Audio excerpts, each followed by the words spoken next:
Ah, il fait frisquet dans l'ouvre pas. Salut, c'est Landry, j'espère que vous allez bien. Et aujourd'hui, dans cette vidéo, je vais faire un nouveau top, ou plutôt un nouveau flop, parce que je vais vous présenter les personnages que j'ai le moins aimés dans l'univers Marvel, mais tout confondu. Ça peut concerner les X-Men, l'univers de Spider-Man, ou même le MCU. Et donc on va faire une sorte de petit podium, donc du troisième au premier, logiquement. Donc pour commencer ce top 3, je vais commencer par le troisième personnage qui m'a le moins plu dans tous les films Marvel confondus. Et ce personnage, c'est le personnage de la femme invisible dans les 4 Fantastiques des années 2000, joué par Jessica Alba. Alors pourquoi est-ce que je n'ai pas aimé ce personnage? Alors déjà, tout simplement, en étant un garçon et en ayant vu son comportement vis-à-vis de Red Charles, Red Charles c'est un chanteur, j'ai trouvé qu'elle était un peu chiante quand même. Mais ça c'est commun à beaucoup de personnes. Le fait de vouloir reconquérir quelqu'un en donnant des petits éléments comme ça par-ci par-là, mais de voir que la personne n'est pas réceptive à ces petits éléments. Si tu vois qu'elle n'est pas réceptive à ces petits éléments, eh ben tu le dis directement que tu l'aimes et que tu veux revenir avec lui. Arrêtons. Ouais, parce qu'elle dit qu'il est irrécupérable, etc. Mais à un moment, si tu veux vraiment être avec lui, tu lui dis, tout simplement. Mais les filles, vous vous rendez pas compte que nous, les mecs, on ne reçoit aucun signal. Si vous ne nous dites pas directement, nous on est cons, hein. Si vous nous dites pas directement, on va pas savoir que vous voulez revenir avec nous. Alors dites-le nous directement. Je te fais un sourire, donc tu me fais un sourire, et là tu vois que malgré tout ce qui s'est passé, je te pardonne. Non, nous les mecs, on n'est pas comme ça. Tu me souris, donc je te souris. Mais je comprends pas forcément ce que tu penses. Nous les mecs, on a le même sourire quand une fille nous sourit que quand tu fais la queue au Starbucks et tu sais que le dernier cookie aux pépites de chocolat est pour toi. On réfléchit pas, nous, alors arrêtez de nous donner des signaux, je sais pas quoi. Dites-nous clairement ce que vous voulez, bordel! Bon, trêve de gaijade et ça n'a pas vraiment de rapport avec la femme invisible. Mais bon, c'est quand même partie de ça, donc ça a quand même un rapport. Parlons de ce personnage un petit peu plus profondément et je ne vois que de la chiantise à l'intérieur. C'est vrai que ses pouvoirs sont assez stylés. Elle est invisible et elle peut se créer une sorte de bulle de protection. Mais pourquoi chaque fois qu'elle fait sa bulle, elle saigne du nez? Moi, quand je pète, je saigne pas du nez. Quoiqu'une fois, je suis quand même tombé dans les pommes parce que j'avais trop poussé. En plus, elle est pas chiante qu'avec Monsieur Fantastique. Elle est chiante aussi avec son frère. Mais qu'est-ce qui t'a fait, ton frère? En plus, elle croit qu'elle est la chef de tout le monde. Elle va faire sa petite chef ou je sais pas quoi là. Elle s'appelle Suzanne. Suzanne, c'est pas le nom d'un grand chef. Je sais pas, moi j'ai jamais vu quelqu'un dire ouais putain, ce soir j'ai peur là, je sais, je vais me battre avec Suzanne. Non. Suzanne, c'est pas un nom qui aspire la peur. Ils crient quoi les gens en te voyant arriver? Tu sais, attention, voilà! Suzanne. Suzanne! Oh, je me suis fait peur tout seul! Cet extrait veut tout dire là. Passons sur ce personnage assez médiocre pour passer au deuxième personnage le plus médiocre, pour moi en tout cas, qui est le Spider-Man d'Andrew Garfield. Bon, c'est vrai qu'il a quelques arcs à son flèche. Quoi, ça se dit pas? Mais n'importe quoi, je l'ai entendu à la télé. C'est une position que j'aime bien aussi, donc voilà, c'est intéressant d'avoir plusieurs arcs à son flèche. Donc.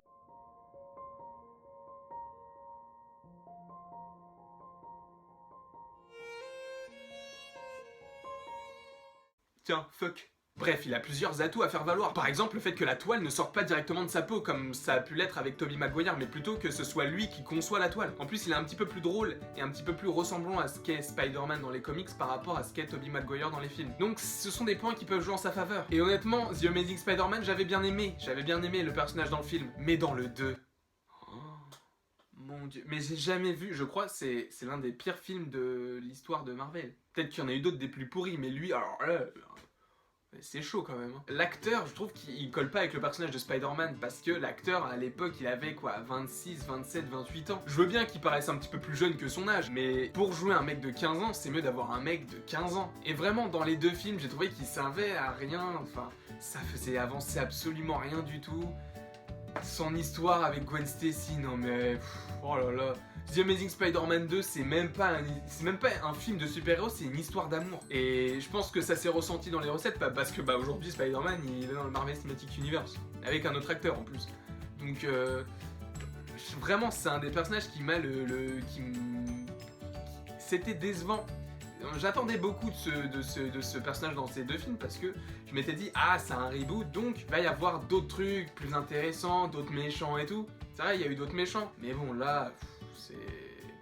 on nous explique mal les trucs, son histoire est bâclée. Ils essaient de nous construire une sorte d'histoire par rapport au fait que son père était lié à tout ce qui est espionnage et tout.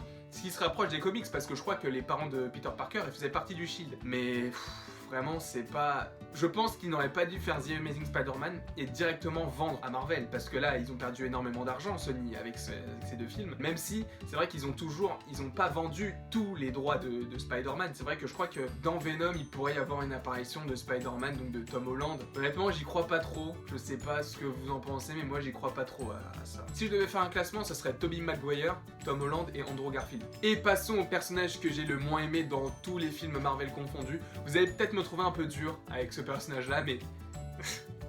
Que dire sur ce personnage? Je vais parler de War Machine.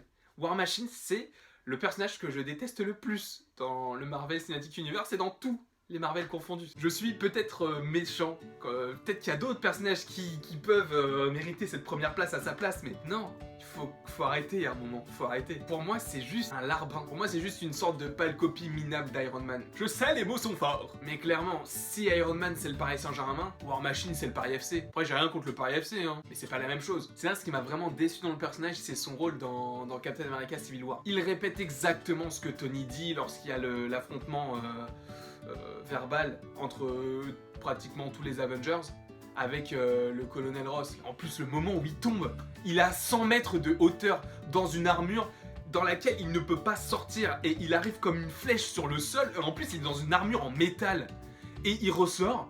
Il a juste, entre guillemets, je dis pas que c'est pas grave, mais c'est extrêmement grave ce qui lui est arrivé. Il a eu la colonne vertébrale pétée et il peut plus marcher correctement. Mais à une chute comme ça, tu meurs normalement. Tu peux pas survivre, ou alors c'est vraiment un miracle que tu survives là-dedans. Parce que, en plus, le mec, dans sa chute, il tombe dans les pommes. Et il tombe par terre, mais genre comme une crêpe. Genre, tu vois ce que je veux dire? Il est tombé sec! Comme une petite crotte qui tombe sur son petit matelas de papier toilette que tu mets au fond de la cuvette pour pas que ça fasse. Et non, le mec, il survit, quoi. Non, mais à un moment, là, Marvel, il faut se remettre en question. Là, sur ce coup-là, il faut se remettre en question. Et même, le personnage ne m'a jamais vraiment intéressé, et c'est ce qui fait que je le place en première position des personnages que j'aime le moins dans le Marvel Cinematic Universe. Après, vous, dites-moi quel est votre top 3 des flops de tout l'univers Marvel confondu.